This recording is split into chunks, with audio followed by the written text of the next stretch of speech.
दोस्तों, हम सबको मालूम है कि जम्मू कश्मीर एंड हरियाणा का चुनाव हो रहा था, जिसमें जम्मू कश्मीर की चुनाव संपन्न हो चुकी है और हरियाणा की चुनाव का अंतिम फेज का 5 तारीख का चुनाव है। इसमें एक अहम बात सामने आई है। केजरीवाल, आप पार्टी, केजरीवाल की भूमिका इस चुनाव में कहीं पर भी नजर नहीं आ रही है, क्योंकि भाजपा ने, यानी भाजपा का नेता नरेंद्र दास मोदी जी, देश के प्रधानमंत्री, उन्होंने जो जितनी बड़ी चालें खेली थी, जैसे जम्मू कश्मीर में एक आतंकवाद के केस में सजा पाए व्यक्ति को जेल से बाहर निकाला गया था, जो कि चुनाव संपन्न होने के दूसरे दिन यानी 2 तारीख को वह जाकर के जेल चले गए। और उसी तरीके से केजरीवाल को भी जेल से बाहर निकाले थे, ताकि हरियाणा के चुनाव में केजरीवाल प्रभावित करेंगे और वह कांग्रेस का वोट को काटेंगे। क्योंकि जिस ढंग से हरियाणा में भाजपा ने जाल बिछाई थी कि मायावती से लेकर के और इनके जितने भी बी टीम थे, सबको वहाँ पर अलग अलग दलों के रूप में सक्रिय कर दिया गया था और वह चाहते थे कि उधर वोटों की समीकरण बदले। और भाजपा के इतना बुरे हाल के बाद भी वहाँ पर 10 साल का उनका कार्यों को लोग याद नहीं कर करके वोटों में वितरित हो जाएंगे और भाजपा फिर एक बार, तीसरी बार वहाँ सरकार बना लेगी, जिस पर पानी फिरता नजर आ रहा है। क्योंकि केजरीवाल जी का कहीं पर भी इस ढंग का चुनाव मैनेजमेंट नहीं देखने को मिल रहा है। छोटी मोटी रैलियां जरूर कर रहे हैं, लेकिन उतने जोर लगा करके वहाँ पर वे कोई प्रचार प्रसार नहीं कर रहे हैं, क्योंकि अब अंतिम समय है और आज शायद खत्म भी हो जाएगा, क्योंकि 5 तारीख को वहाँ चुनाव होने वाला है।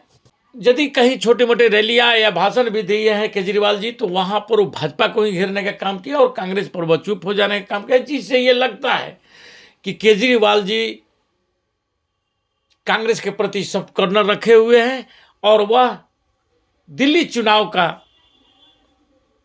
हिसाब बराबर करना चाहते हैं कांग्रेस के साथ में, क्योंकि कांग्रेस ने भी वहाँ पर, ऐसा लोगों का कहना है, और उसको वो उतारना चाह रहे हैं। एक बात और भी हो सकता है कि केजरीवाल जी को लग रहा हो कि प्रचार प्रसार करने से कोई फायदा नहीं है, क्योंकि हम आ नहीं रहे हैं, और यदि हम कांग्रेस के साथ समझौता कर लेते, और कांग्रेस हमें 2 या 3 सीट दे रही थी, अगर वह मान लेते तो भी हमारी भद नहीं पीटती। लेकिन जिस ढंग से राहुल गांधी के सभाओं में लोगों का भीड़ जुट रहा है, वह भीड़ ऐतिहासिक भीड़ हो रहा है। वहीं पर मोदी जी की जितने भी सभाएं हुई, उसमें 5,000, 7,000, 9,000 और 13,000, जब पूरे हरियाणा 13,000 लोगों का भीड़ इकट्ठा हुआ था। ये तमाम चीज़ों को देख करके अब भाजपा और उसके मुखिया प्रधानमंत्री नरेंद्र दास मोदी जी हरियाणा छोड़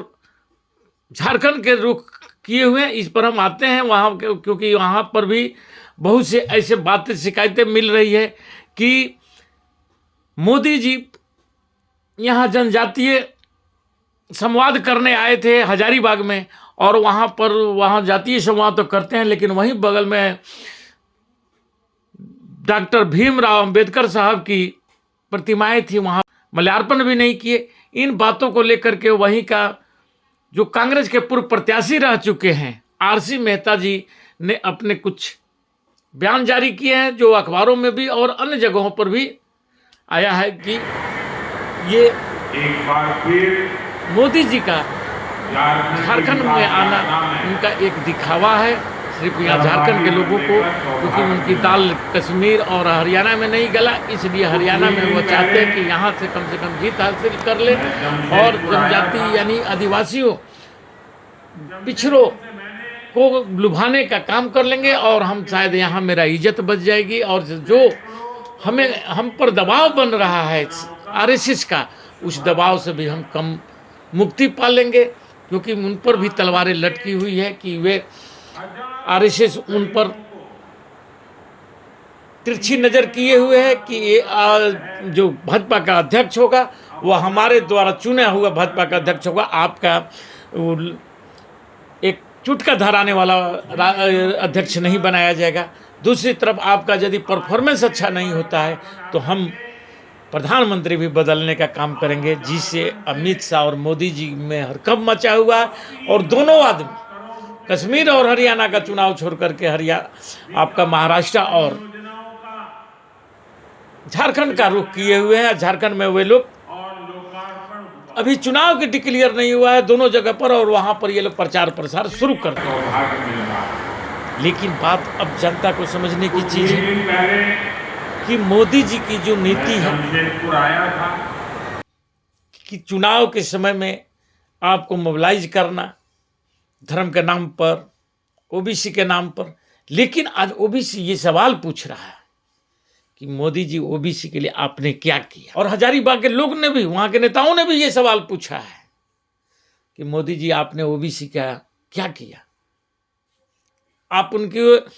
जो आरक्षणें थी उसे भी समाप्त करने का काम किया, क्योंकि आप ही का मुखिया बाबूलाल मरांडी जी हैं जिन्होंने 27% आरक्षण को 12% आरक्षण देने का कार्य किए,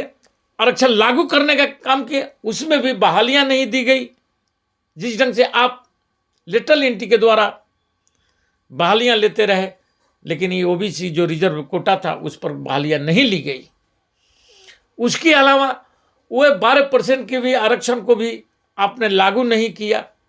जिसके लेकर के आज इंडिया गठबंधन की सरकार जो झारखंड मुक्ति मोर्चा और कांग्रेस आरजेडी के मिला करके जो है सरकार यहाँ पर झारखंड में चल रहा है, उन लोगों ने कैबिनेट मीटिंग करा करके और ओबीसी का आरक्षण लागू करने का मांग किया, जिसे राज्यपाल ने अपने पास 2-3 महीना तक रखे रहे। और उसी के अगेंस्ट में भाजपा के ही कुछ नेता जो नहीं चाहते हैं कि आरक्षण लागू हो, ओबीसी को आरक्षण मिले, उनके साथ सामाजिक न्याय हो, वे लोग सुप्रीम कोर्ट में जाकर एक PIL दाखिल कर दिए हैं, जिसके चलते ये मामला आज भी लटका हुआ है। और इसलिए यहाँ पर नगर निगम की चुनाव भी नहीं हो रही है, क्योंकि जहाँ पर SC का आरक्षण देना है, ओबीसी का आरक्षण देना है, वे लागू नहीं कर पा रहे हैं। इन तमाम बातों को झारखंड मुक्ति मोर्चा के नेता भी उठा रहे हैं, कांग्रेस के भी नेताओं ने उठा रहा है, आरजेडी भी उठा रहा है। लेकिन फिर भी मोदी जी जनजातीय संवाद करने जाते हैं, लेकिन उसी जनजातीय समाज से आने वाले हेमंत सोरेन के साथ मोदी जी जो कुकृत किए उसे भी झारखंडवासी भूले नहीं हैं। किस ढंग से बिना अपराध का, ये मैं नहीं बोल रहा हूं, कोर्ट का कहना है कि इन पर ये तो केस ही नहीं बनता है, और उस केस में, भूमि घोटाला के केस में 5 महीना तक एक चुने हुए मुख्यमंत्री को जेल में डाल करके रखते हैं। और ईडी CBI को फटकार देते हुए कोर्ट ने उन्हें बेल देने का काम किया, और आज वह जनता के बीच हैं, जनता की सरकार चला रहे हैं।